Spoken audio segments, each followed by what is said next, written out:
Good morning, good evening, good afternoon from where you are watching from.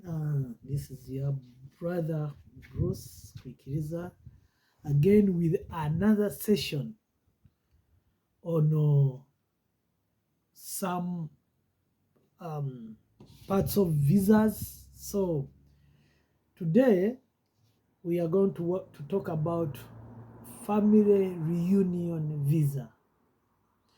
So I always get a lot of calls from people who are abroad, people from Germany, people from Canada, people from Netherlands, especially people from Netherlands, people from Belgium here, asking me about family reunion.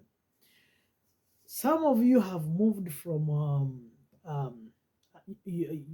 Nigeria's, you have moved from Kenya and you have left your children there and you have left your husbands and your wives there. You have your aunties there, you have all relatives there, and you want them to join you, and you do not know which papers are required for your family to join you. So today I'm going to take you through what the procedures, what are the papers needed, how can you get that visa, what is the name of that visa, where do I apply, what are the possibilities that my visa can be rejected, what are the chances that your visas can be accepted. So come and learn. So this visa is called type D visa, and it is a long stay visa. Why do I call it a long stay visa? It is because you are going to call your family to come and be with you or live with you, or it is a visa that is more than 90 days. So as I told you that I will always bring you some information, guys. I always take time to research. I always take time to read. And as you can see here, I have made notes. Remember, this is a class. It is not about editing videos. It is about understanding. So there are two types. Mhm. So there are two types, and these types only work on children. Children, actually there are two types. For example, there is um, a child that is below 18 and a child that is above 18. So I'm going to talk about, whatever I'm going to talk will be ranging between 18 to 18 more or 18 less. So for example, a child who is 18 more, if he or she wants to join the parents or the relatives either Europe or America, you as a parent, you need to prove that you have been taking care of this child. And how do you prove it? Either you have to prove that you have been sending money to this person through, for example, Western Union, or through bank transfer, or through RIAs. You have to prove that you have been taking care of this guy who is above 18. Then for a child of below 18, then this one also is automatically entitled to you. So as long as you prove and you give evidence that you have been taking care of this child. So this process is divided into two types. There is one for EU, a child joining parents who are totally EU members. What do I mean? A child is joining parents who have permanent resident, or who are nationals, not permanent, but who are nationals of that certain country. And there are also another type of children who are joining parents who are not EU nationals. So there are two types. So if you're a parent and you know that you are a permanent you are a citizen of that country, you have your requirements, and there are also a parent who is just a probably a permanent resident, and or someone who is a temporary resident. Also, he or she has also different requirements. So I'm going to take you through slowly by slowly, but be attentive and understand this. Okay, I've already told you that a child below 18, a child below a child below 18, you just need to prove that this is your child. You do not need to prove that you have been taking care of this child. You just need to prove that, okay, this is Agnes. Agnes is my child. And you have to prove either by birth certificate or by consent from the parent or any document showing that this is your child. But a child who is above 18, then you must prove that you have been taking care of this child. So, and again, a child who is above 18, when you are applying for this visa, you must pay an administrative fee from that country. It should be that in the currency of that country of about, for example, if that child is, if a parent is from Belgium, that parent has to pay a fee of 200 or something, 220, I don't know, but it should be between 200 to 220. You can check online. I'll put links down the video in the description. So a parent must pay that money, and it should be transferred on an account, a Belgian account, for example. I'm 100% sure that also in Germany, in Sweden, it is the same. So go online and read about it. But a child who is below 18, you do not need to pay that amount of money. Get me well. And listen good. Sometimes you need to repeat and understand what I'm saying. So that administrative fee is only paid to a parent who is inviting a child who is older than 18 years. Okay. So what are the documents needed for you to invite your child? Okay, that the following. One, you must have a passport. A passport is the first document that you must have, and this passport must be at least valid for 6 months, and on top of that, it should be having some pages where these people put a stamp. Never submit a passport that is full. Then where are they going to put the passport? Another document, another point, you need to fill an application form. This application form is from VFS Global. I remember recently we recorded a video for you about VFS. So go to the Google. I'm going to put that link down. Also, if you don't know, if you are not sure about that link, you find that link down.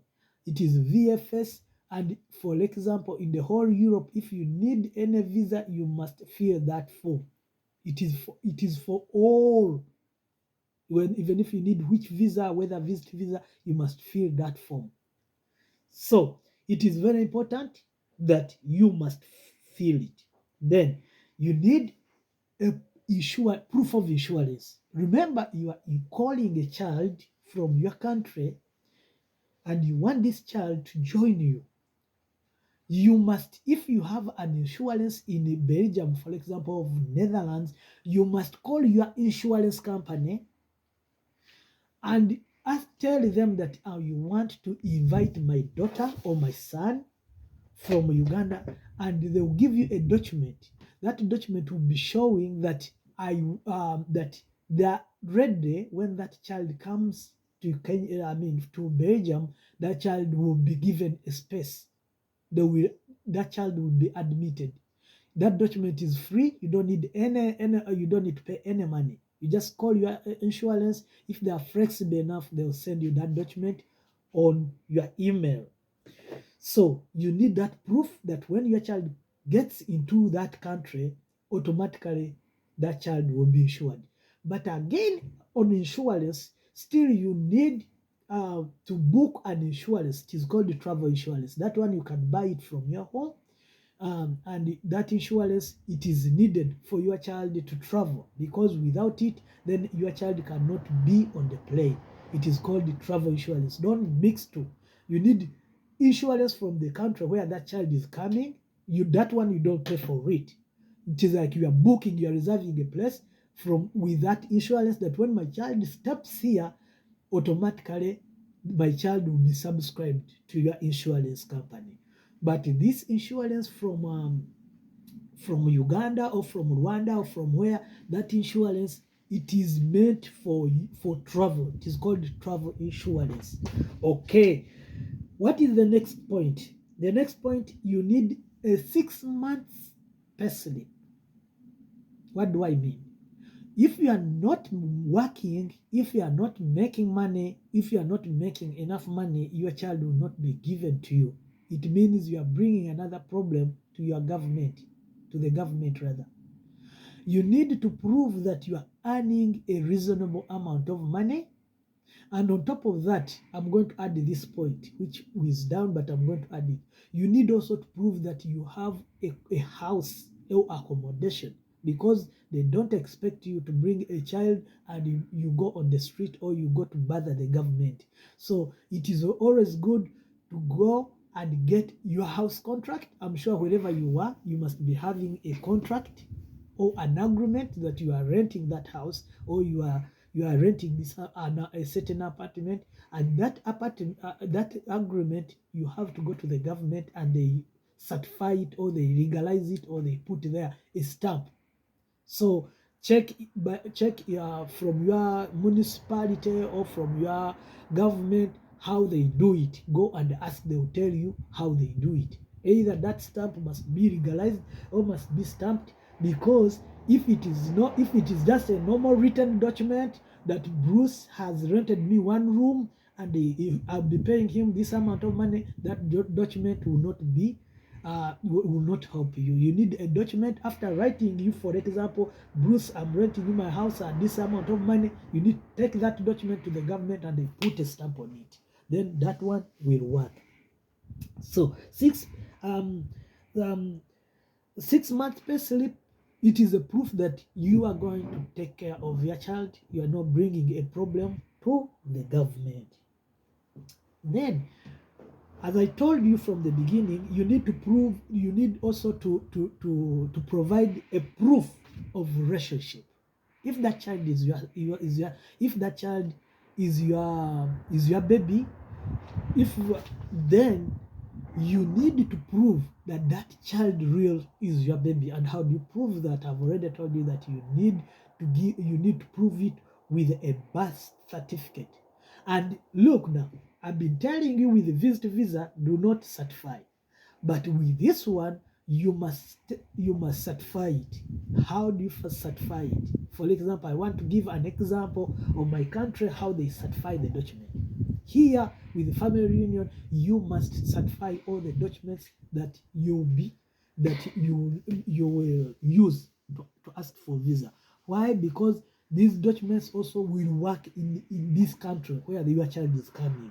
So the birth certificate, for example, you need to go to the NIRA, get that birth certificate. After getting it, go to the ministry, to NIRA, go back, photocopy, make a photocopy of that birth certificate. Okay. After photocopying it, take it to the NIRA again. NIRA, you got it from NIRA, photocopy it. After photocopying it, take it back to the NIRA. They put a stamp. It is called certifying. After certifying it, you bring the same copy, not original copy, take it to the Ministry of Foreign Affairs.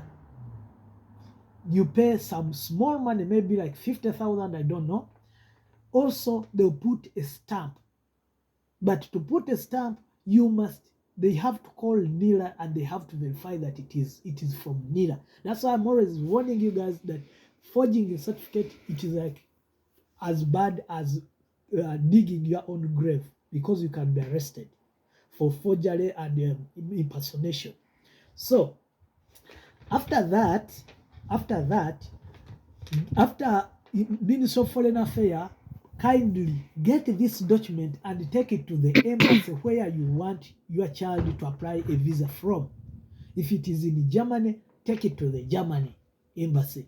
Also, German embassy is going to call Minister of Foreign Affairs and is going to call also NILA to verify if those documents they saw them or if they came to their offices. Afterwards, if they say yes, it is a true document, it is not forged, then they put there a stamp. Then that is what they call a certified paper that you need to use in another country. So it can be a death certificate, it can be a birth certificate, it can be marriage certificate. That is the procedure if you need this document to work in this country. But if you want, for example, if you want just for travel history, for visit visa or for conferences, then you do not need to certify these documents. Get me well. So after that, after proving that the relationship with your child, okay, then if for example, if that the also proof of relationship. If, for example, me, I live in Uganda and my wife lives here in Belgium, okay, my wife needs to send her a national ID. She needs to send her national ID, and for me, I need to write a document. It is called a consent letter, saying I, Kwichiriza Bruce Chris, I give consent to my child, to my wife, to my child, for example, Kwichiriza Shanita, to go and join her mom in Belgium. That document should be written with my hand and I should sign it, and I must attach my ID, national ID. It is a proof that I have accepted. Have to photocopy my ID and I attach it as a proof that this is Kwichiriza Bruce who has given a consent to Kwichiriza Shanita to go and get reunited with her mom. But if I don't write that document, trust me, the visa will be automatically rejected. Or they will say, we need this document. It is very important, guys. Don't jump these documents. Don't just take them for granted. Just one document like that, simple document, a consent letter can lead to your rejection of the family reunion. So, but if all the parents are in Belgium, for example, I'm in Belgium, my wife is in Belgium, and I need, for example, to pick my child there, okay, what I will do, I'll just send my national ID, and my wife will also send a national ID, and that is enough. Then my child will be given a birth certificate. So, on the same point, there could be a scenario where, for example, I live here in Belgium. I'm giving an example. I live in Belgium, and for example, my wife is dead in Uganda, but my child lives maybe with my sister or my brother or my cousin or a friend. So for this case, what do I need to do? It is simple.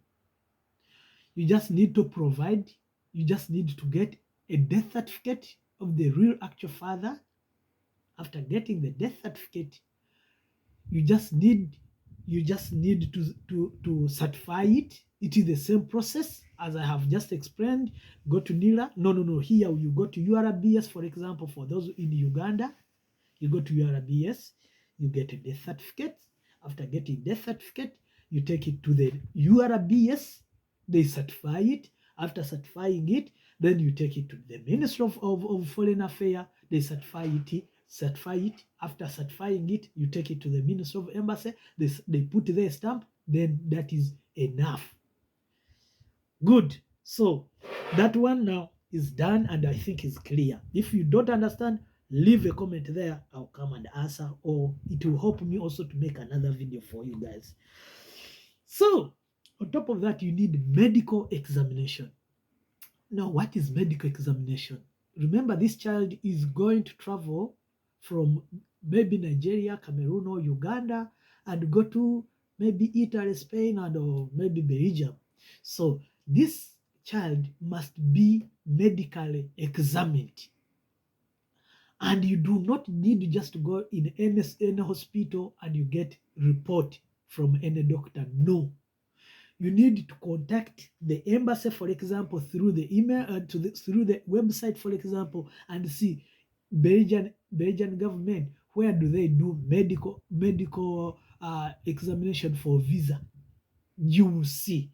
So when you see it, you can pick a number there and you call them, or you can write them an email and you make an appointment with them and you pay a fee. For example, for Belgium, you pay a fee of €100, around $100 rather, around 100. It is less than, I think, 100 to less, below 100. It is not more than 100. So then you pay that amount of money and you go and they take a medical examination. And after that, by the way, you do not get those results. Where you take the medical from, they send your results direct to the embassy. Why? Because they don't want you to come here and bring your diseases here and you contaminate the society. It is very good. So I support it. So take note of it, that during your papers, you need that also to be included. But now this one, it will be found at the embassy. What you need just to go to the hospital and you take medical test examination. Then for them, they will forward it. Okay, what else do you need? You need Interpol, but this Interpol, it should be done by a child who is above 18. If a child is below 18, then you do not need Interpol. So get this from me, that a child who is above 18 must go and take Interpol. What is Interpol? It is international police something. It is an international police. They want to see whether you have been a criminal or you have been a thief or you are a killer. So they don't want to bring someone who is a thief, who is a killer, and contaminate the society. So the police, you have to get clearance from international police, so that you can go and inquire from your country how to get an Interpol. Do I need to fill a form online? Do I need to go to a certain office? And please go to your country, because I cannot explain the whole process, because we have people from Nigeria, people from Bangladesh. Understand the word Interpol and go search for it and get that proof that you are not a criminal. Also, that document is needed. Then again, you need a recommendation from the school. What do I mean? Remember, someone who is below 18 or above 18, you need to be studying. For example, if someone is in secondary school and you want to go and rejoin your parents, or primary, or even if it is a nursery, a teachers or headmasters or anyone must give you a recommendation that you're a good student, you are performing well, and you get things so fast, and you understand you are going to meet your parents there, and you are maybe in holiday. Please, you parents, try to always target holidays. It is also good. When you don't target holidays, they might put a question mark that you are antagonizing the school program. So it is like, because most especially these schools match. When you look at school calendar of Belgium, it is almost the same with the school calendar of Uganda, for example. So you need to time. And remember, now you're going to apply at the Embassy of Belgium in Uganda, so they know the school program. So always target during holiday and ask for a visa during holidays. Then you need also to make appointment with TLS. TLS, I made a clip. I made a full video, I think of 30, 40 minutes, two videos explaining how to fill in that form. Please, most embassies now, they don't work like directly. They use third party. They use another third party, which is TLS. So contact. That company won the contract with embassies. Actually, most embassies all over, I checked, all over Europe as a country, as a continent, they are using TLS contact to handle visa applications. So please make appointment with them, fill the form very well, and go and submit your application. Last but not least, you need money. Money for what? Sorry.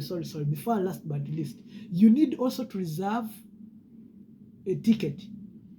You need to reserve a ticket and this ticket must be one way. How do you reserve the ticket? We have a video also talking about it. Please go back and listen to that ticket to that video and see what do you need.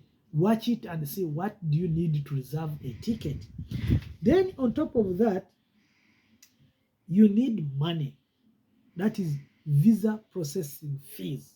You need to know this is a long stay visa. Long stay visa is a little bit expensive. It's not so cheap.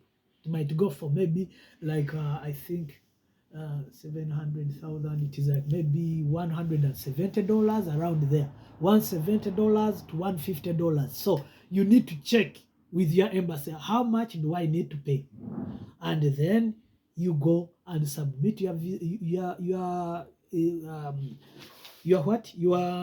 visa type D, long stay visa, that is family reunion visa. And then I'm 100% sure that everything, by the way, if everything is not okay, and if there is any doubt that probably this is not your child, and there is any doubt about it, trust me, the embassy will contact you. And how? They will contact you and ask you a proof, more proof. For example, they might ask for blood, DNA. Get this. When they might say, we don't believe that this is your child because the way how you entered, sometimes the way how you enter the country is not okay, or how you entered the country was not, people cannot trace how you entered. Or when you are feeling, most people they fear put children because they know if I put a child, maybe my visa will be rejected. People have their personal reasons why they don't, when they are filling forms, why they don't put children and family members. So in such a case, the embassy will order a DNA. And this DNA is not for free. You must pay for that DNA.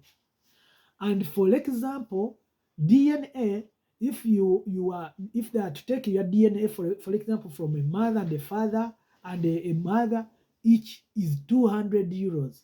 So it means if they need to take a DNA from me and take a DNA from Emmanuel and take a DNA from the mother, I need 600 euros. And that money is paid to the government. They will provide you with an account. They provide you with where to pay it, and you pay it, and they will instruct you how to take your DNA. So get to know this. Probably they will take that DNA from here and transfer it to Uganda, and then they take DNA from Uganda, and then they prove that this child is yours or is not. So I want to clarify on the visa, on the DNA. Get me well. I said, I want to clarify on what. Let me repeat this. When there is a doubt of relationship between you and your child that you want to reunite with, what they will do, they will contact you, and they will give you details to pay the money. You pay that money. For example, if it is for you, a father, normally they ask from a father and a child, for example, or a mother, depending, for example, if it is a mother calling or it is a father calling. So they will contact you, and they will ask you, after paying that amount of money, they coordinate with some clinics in your country. So your child will go they will get samples from that child from your country. Then they will transfer those samples to Belgium, when they reach in Belgium, for example, or in Italy or wherever, they will invite the parent also to go to that clinic in Belgium or in Italy. They will take a sample of that child, of you rather. After taking the sample of you, then they will determine whether that child is yours or is not. If then later they will send the results to the Ministry of Foreign Affairs to determine the visa. So I think I'm clear there. I'm 100% clear. So this is what I wanted to tell you for today. Tomorrow or the other day, I'm coming with another type of visa. Now I'm concentrating more on European visa. Then soon I'm going to move to shift to other continents. So to make it more clear and to make you guys understand that the information for today, whatever you have heard, is for a child uniting with a parent who is a non-EU. What do I mean by a non-EU? I started with explaining with a non-EU and an EU. Is some now this um so I want to tell you that these requirements are only for parents who are not citizens of the country. For example, if I'm not a citizen of this country, I need all these requirements. So very soon I'm going to come with requirements in another video. I will come with requirements of EU citizens or people who have Belgian, for example, passport, Poland passport, Australian passport, something like that. So I'm coming with those requirements. So guys, go subscribe and share and like and put a thumbs up so notification, so whenever I come or whenever I post, you get my message. Thank you so much. God bless you.